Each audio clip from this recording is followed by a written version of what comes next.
Hello mga kainday! Another day, another vlog of cooking ulam serye. Ayan mga kainday, simple lang ang ating pananghalian. Nagpirito lang ako dyan ng tinapa. Ayan guys, cravings tayo sa tinapa ngayon. Kaya tinapa muna ang ating lunch. Ayan, nag-ano natin ng unang, nagsalang na tayo ng unang set. At medyo na parami ang nabili nating tinapa.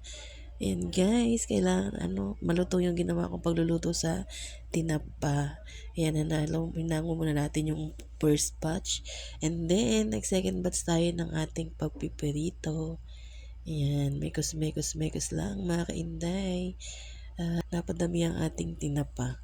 At busog na busog tayo dyan mga kainday. Solve na solve tayo sa tinapa.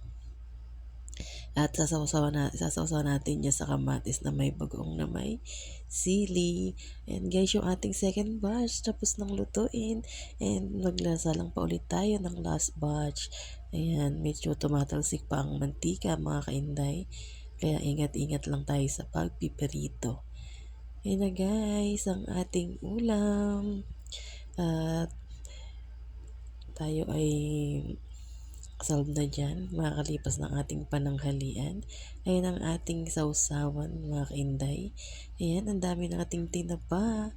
Ayan, it's so yummy. Ayan ang ating ulam. Solve na tayo dyan. Thank you for watching. Maraming salamat sa suporta. Kaya tayo guys. Bye-bye.